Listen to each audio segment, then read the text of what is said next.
मित्रांनो, आत्ताच आपण पनवेलमधील फळसवे फाट्यावर स्थित असलेल्या कोणार्क डेव्हलपर्सचा प्रोजेक्ट पाहिला. जर तुमच्याकडून तो व्हिडिओ बघायचा राहिला असेल तर वरती आय बटनवरती क्लिक करून तसेच डिस्क्रिप्शनमध्ये सुद्धा त्या व्हिडिओची लिंक आपण दिलेली आहे.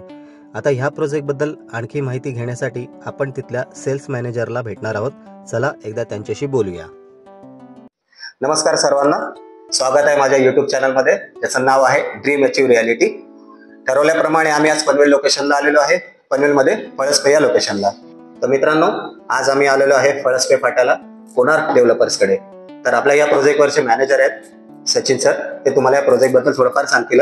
सचिन सर, आपण आलेलो आहे आता फळसवेला.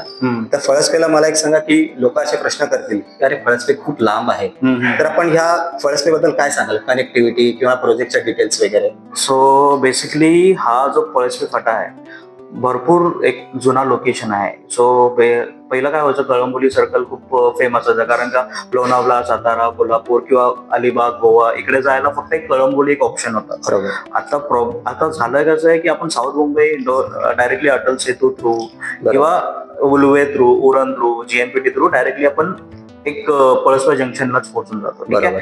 आणि दुसरी गोष्ट, तुम्हाला इंटरनल सिटी म्हणजे खारघर झालं, नेरूळ झालं, बेलापूर झालं किंवा कामोठे झालं, इकडून यायची गरजच नाही. डायरेक्ट एक इंटू 35 मिनिट्स डायरेक्टली आपली तुम्ही पळसवे फाटा कनेक्ट करताय. सो आता ही पळसवे फाटा असं आहे की ही थर्ड मुंबई झाली आहे, बॉम्बे. ठीक आहे. सो आता जिकडे काय डेव्हलपमेंट्स आहेत सिडकोचे किंवा गव्हर्नमेंट डेव्हलपमेंट आहेत, ते सगळे पळसवे फाट्यालाच लागून आहेत. जसं एअरपोर्ट झालं, अटल सेतू झाला, खूप मोठा बिझनेस पार्क सिडकोचा खूप मोठा येतो आहे. प्लस आपली जी जागा आहे ती पळसवे जंक्शन वरून एक हार्डली 5 मिनिटाच्या अंतरावर. थोडक्यात म्हणजे या सगळ्या कनेक्टिव्हिटीला आपला प्रोजेक्ट हा जवळ आहे. येस. आणि तरी लोकांचं असं म्हणणं असतं की आम्हाला रेल्वे स्टेशन जवळ पाहिजे. तर रेल्वे स्टेशन कुठला जवळ आहे आपल्या या प्रोजेक्ट? ती एक गोष्ट सांगतो. आता पनवेल स्टेशन तुम्ही बघायला गेला तर खूप मोठं टर्मिनल्स होणार 11 ट्रॅकचं. सो त्याला 2 एक्झिस्टंट भेटलेत, एक तर कर्जतचं आणि दुसरं एक रोहा पेनचं. सो बेसिकली आपला प्लॉट असा आहे की हा जर प्रोजेक्ट बघायला गेला तर ऑलमोस्ट 50 एकरची आपण सिटी प्लॅन करतो. ठीक आहे.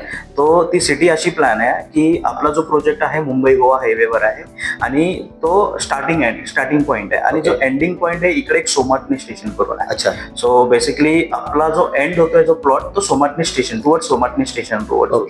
सो आता त्याचं काम चालू आहे ऑलरेडी 3-4 वर्षात मे बी ते पण आपल्याला डायरेक्टली सोमाटणेवरूनच सीएसटी साठी, म्हणजे समजा आपला प्रोजेक्टचं जेव्हा पोझिशन होईल त्या पोझिशनच्या टायमाला हा स्टेशन पण ऑलमोस्ट तयार झालेला आहे, कारण ऑलमोस्ट 40% काम झालेलं आहे त्याचं. आता तरी रोवा दिवा तुम्हाला माहिती असेल, ते शटल चालू आहे. बरोबर. आता त्याचं ट्रॅकिंगचं काम चालू आहे.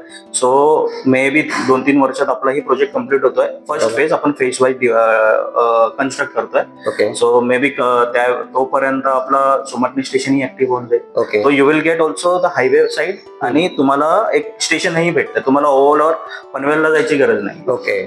डायरेक्टली सीएसटी इकडूनच तुम्हाला भेटून जाईल. आता आपले कस्टमर इकडे आले, ठीक आहे, राहायला आले, तर त्यांच्या एक बेसिक नीड्स असतात. बेसिक नीड्स म्हणजे काय, मार्केट जवळ पाहिजे, शाळा किंवा हॉस्पिटल्स असं काही जवळ इकडे आहे? आता मी तेच बोललो, पहिल्याच मी अगोदरच बोललो की पळसवे फाटा अशा फाटा आहे की ते ऑलरेडी जंक्शन डेव्हलप्ड आहे विथ ऑल द मीन्स.